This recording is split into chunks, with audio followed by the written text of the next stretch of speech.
Here's the pattern that you're looking for when you have a difference of two squares. So you're looking for a perfect square in this spot and in this spot, and a minus sign between, because minus is difference. Now, when we talk about a perfect square, let's define kind of what we mean by that. A perfect square is a number times itself. For example, 4 is a perfect square because that's 2 times 2. 16 is a perfect square because it's 4 times 4. 144 is a perfect square because it's 12 times 12. X squared is a perfect square because it's x times x. We could have 25x squared because it's 5x times 5x. So those are the things that you're looking for when it says a perfect square. The way to factor these patterns or these differences of two squares, we're going to have our double parentheses, and then you ask yourself, what do I square to get this right here? In our case, it's a times a. That's what we multiply to get a squared. Then you ask yourself, what do you multiply or square to get b squared? And in this case, it's b times b. Your signs are going to automatically be a plus and a minus. If you want to check this, and I'm only going to do this on this first one just so you'll understand why the pattern works, but you would take your a plus b and your a minus b, and you would distribute those. In other words, a goes to everyone. So a times a is a squared. A times b is negative ab. And then the b says, okay, now my turn to distribute through the parentheses. B times a is ba, or ab.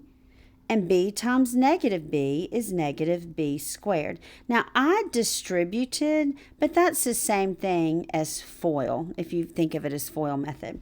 Notice that your minus ab and your plus ab cancel, and you're just left with a squared minus b squared, what you started with. So that's why this technique works. So let's take a look at our first example. It fits the pattern, so we have to ask ourselves, what do you square to get x squared? Well, that's x times x. What do you multiply to get 36? Or what do you square to get 36? And that's 6 times 6. And then we need a plus and we need a minus. And that's your answer. Now, I say plus and then minus, but you could do minus and then plus. You just want to make sure you have one of each sign. The reason also you want to do that is because you need a positive times a negative to multiply to get that negative.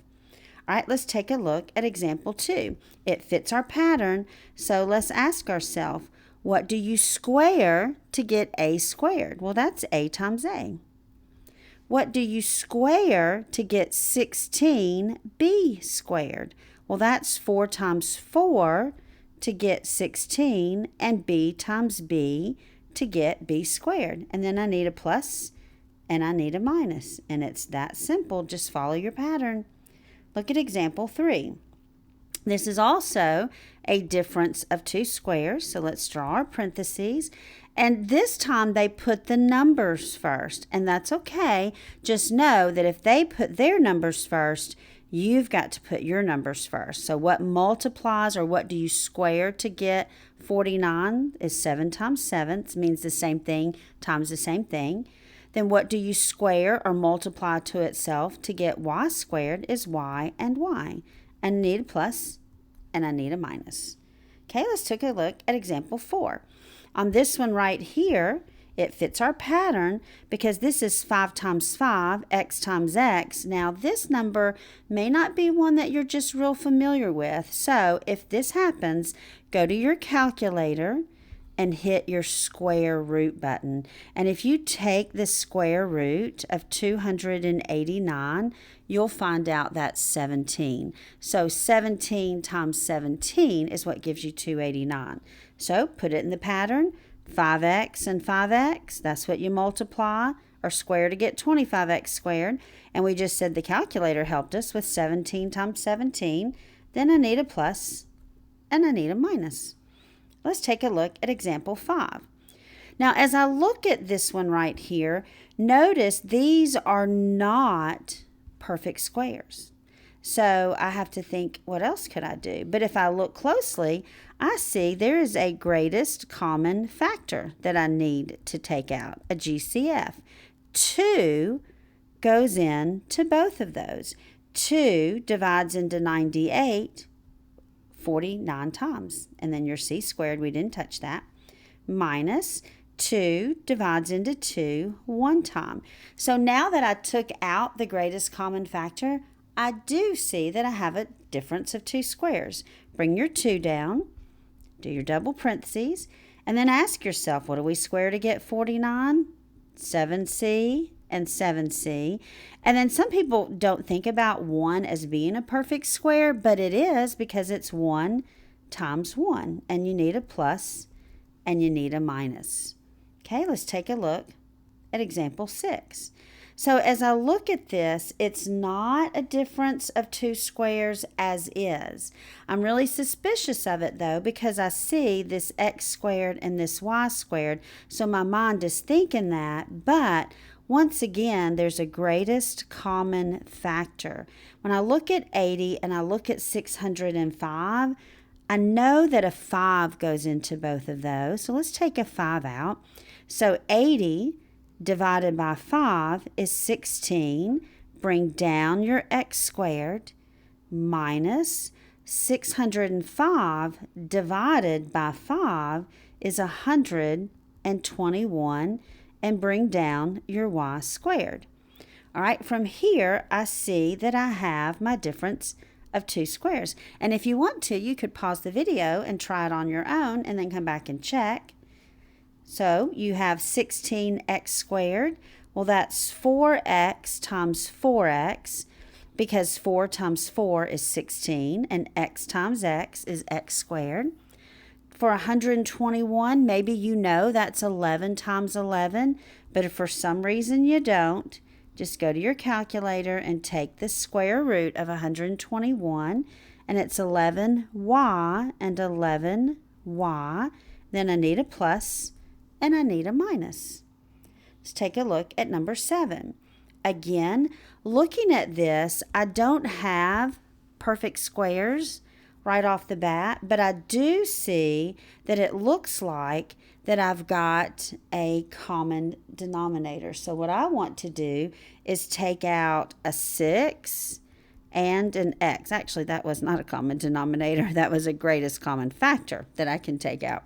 So take out a greatest common factor and a 6 and an x. So 6 divided by 6, that's just 1.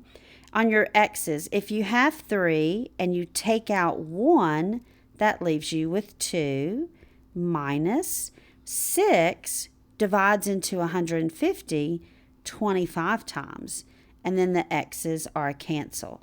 Now you should recognize a difference of 2 squares. Bring down your 6x, and then if you'd like, pause the video. And I hope you said x and x. 5 and 5, need a plus and need a minus. Okay, let's take a look at the next one. On number 8, I can see that again, they're not perfect squares as is, but you're wanting to see if there is a greatest common factor. We always take out greatest common factors when we factor anyway. So here I can see a 3 goes in there. They both have an m as well. So if I take a 3m out of 27, m to the third, I know that 3 goes into 27 9 times. Here I have 3 of them. I'm factoring out 1 of them to leave me with 2 of them, minus 3 goes into 12 4 times. The m's just cancel, and then the n squared I'm going to bring down. All right, pause that video and try it on your own. Come back and check. So you brought down your 3m, and hopefully this is what you said. You said that what multiplies to get 9, m squared, is a 3m and a 3m. What multiplies to get 4 is 2 times 2. And then the n squared is n times n. And I need a plus and I need a minus.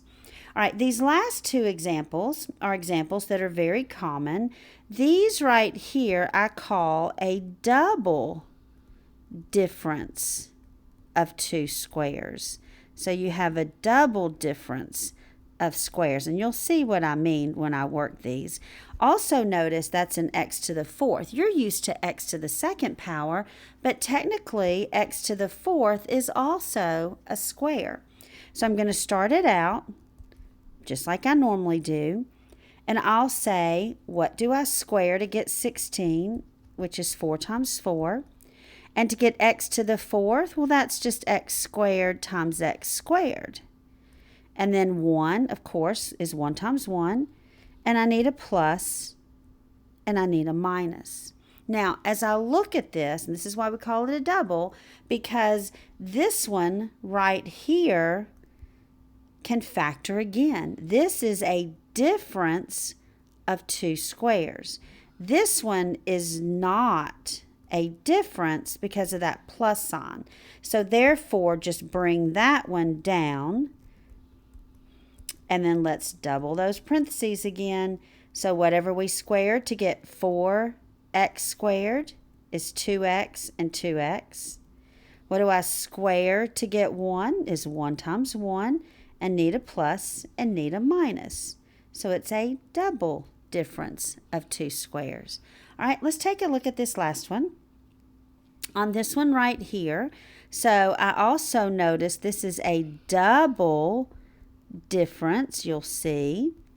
So I'm looking at this right here, and I realize that's 9x squared times 9x squared.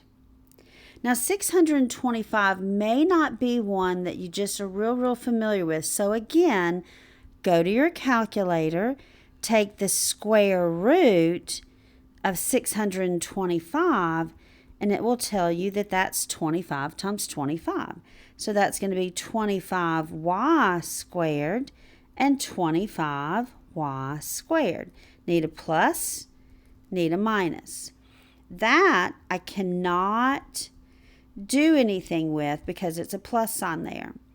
But this is a difference of two squares, so it can factor more. So bring this one down just like it is, since there's nothing else I can do to factor that. But this is another difference of squares. So 3 times 3 and x times x, so 3x and 3x.